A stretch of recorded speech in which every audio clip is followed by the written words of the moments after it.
Good evening, ladies and gentlemen, and welcome to the very first episode of a YouTube channel where I do and talk about whatever I want. Why? Because I'm not monetized. I'm going to be your host for the evening, another generic white guy who dyed his hair blonde and is looking to capitalize on things that make people angry. And what better way to incite rage amongst the masses than talk about everyone's favorite subject, video game developers. Yeah, those guys. Now, if you're like me, you've probably been gaming for the better part of 2 decades, and you might not only see it as something that's a pretty great hobby, but also a way to spend time with friends, or it might even be something you're pretty passionate about. In fact, I can remember the very first game I ever played. It was Super Mario 64 on a Nintendo 64 console. In a fucking McDonald's. But regardless of where the journey started, I think most of us can agree that gaming's become a global phenomenon that's helped shape everything from entertainment to pop culture, and it's really not going to go anywhere anytime soon. More than anything, I think it's really cool just to look at the progression of in-home gaming. In 1972, Atari released the very first in-home version of the game Pong, and it really wasn't much more than a couple of blocks moving back and forth across an 8-bit screen. Flash forward 50 years, and you have hyper-realistic games coming out in 4K resolution with cinematics that could even rival Disney budgets. And of course, there are still games being produced without a AAA title that can make massive impacts on the gaming community, whether it's Among Us, Stardew Valley, Cuphead, or hell, even Minecraft when they first started out. But those aren't really the guys that I want to talk about today.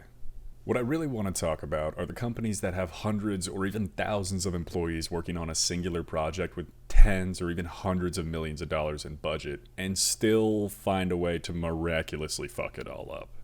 I think a lot of people who are fans of video games in general can admit that we've noticed some troubling trends that don't exactly bode well for the future of the industry. Now, contrary to popular opinion, I don't think gaming is getting worse. I've seen a lot of YouTube videos and social media posts trying to claim this, like some coked up street preacher warning that the end is near. Funny story, Kent. It's the end of the world!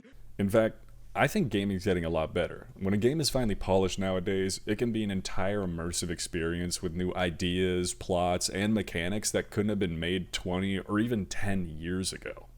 Not to mention the speed and clarity of new games, not only in single player, but also in multiplayer. You can be playing with a 13-year-old in Germany, and it takes less time for you to give him multiple semi-permanent dirt naps than it does for him to call you a racial slur and tell you he fucked your mom last night. The fuck you say to me, you little shit? From my perspective, it isn't that gaming's getting worse, but rather just stagnating, due to these large development companies no longer wanting to take a risk. I mean, this is the exact same reason we have 24 Call of Duties, 15 Final Fantasies, 12 Assassin's Creeds, 11 Battlefields, 9 Grand Theft Autos, 8 Halos, 6 Fallouts, 5 Elder Scrolls, and a goddamn partridge in a pear tree.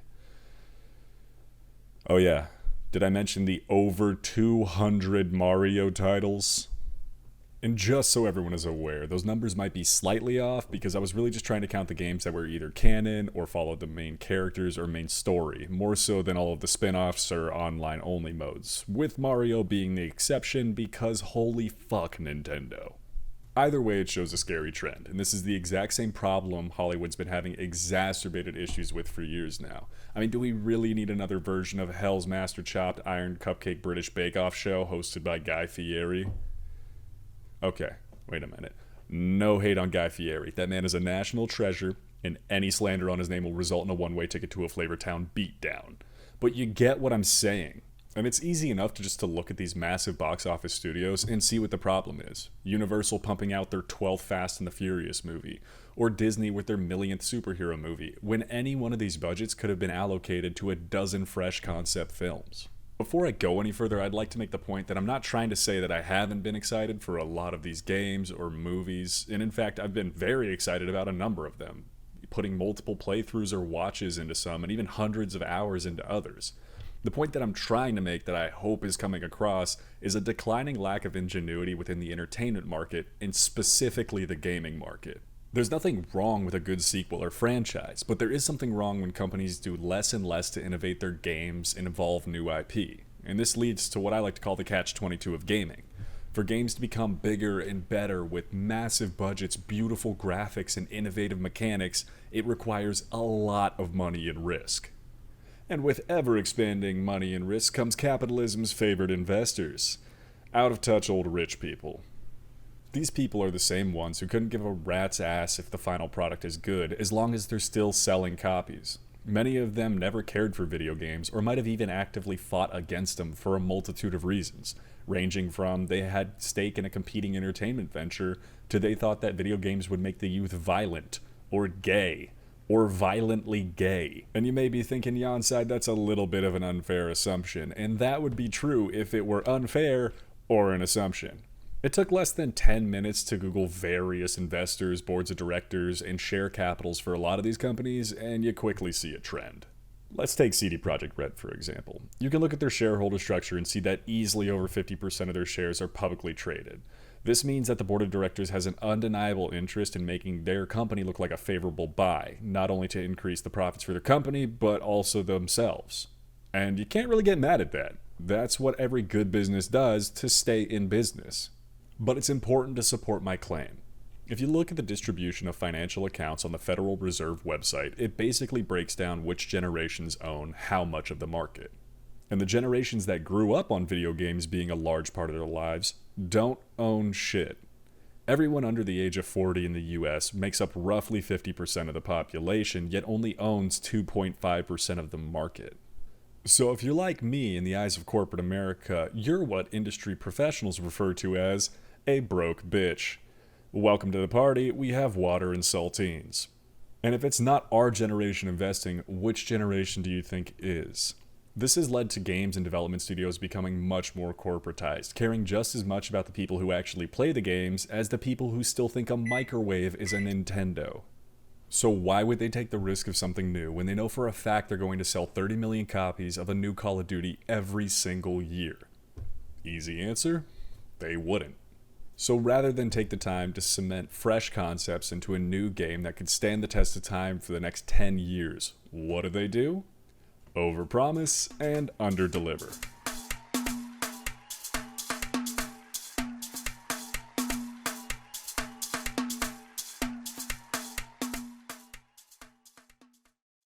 Now, I may get a lot of hate for this one, but a big problem with this whole overpromise underdeliver method is these massive conventions that people spend thousands of dollars to attend or live stream from their home to see all the new games coming out.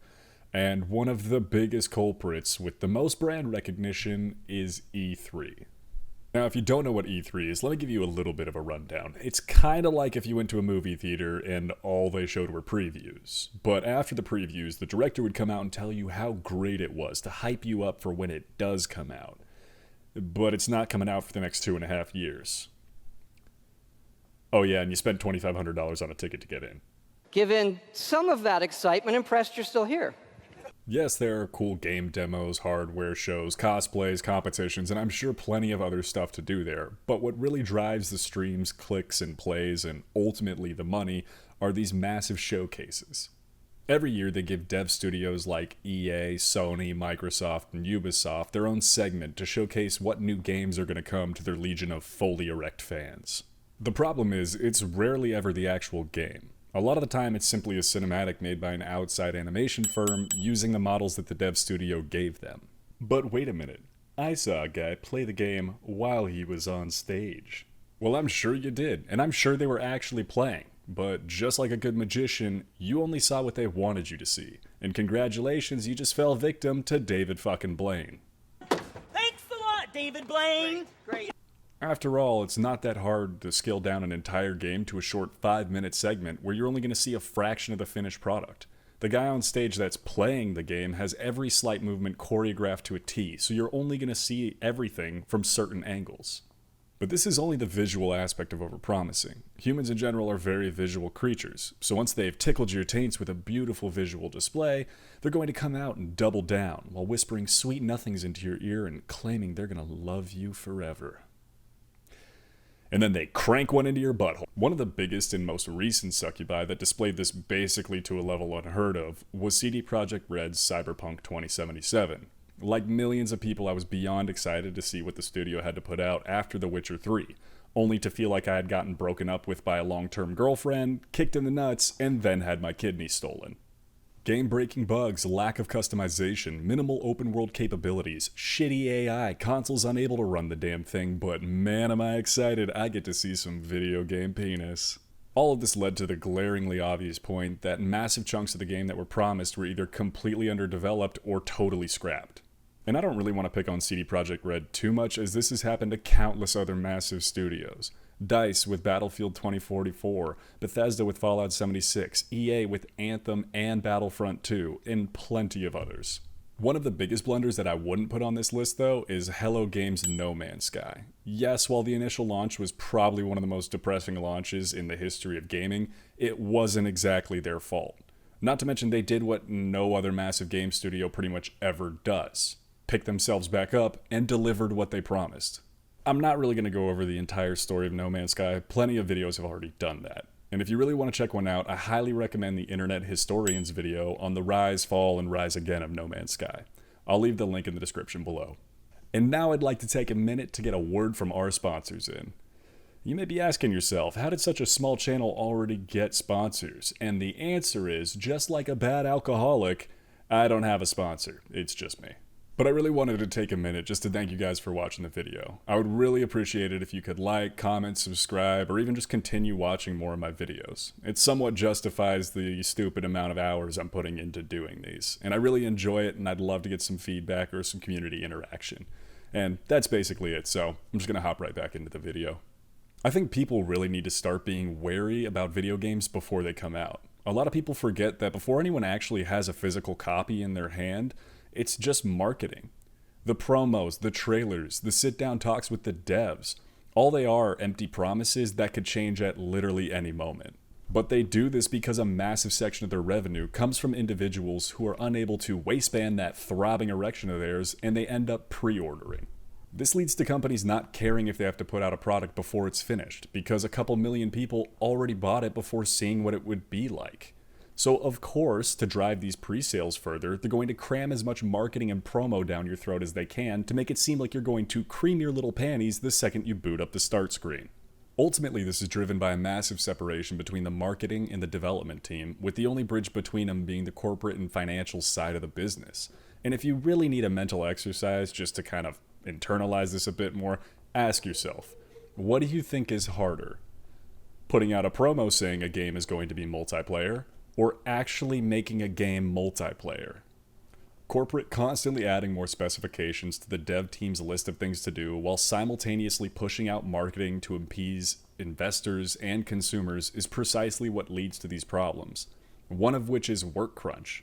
Work crunch is basically the nice way of saying, I hope you didn't have plans this weekend because we signed you up for mandatory overtime and you're our bitch.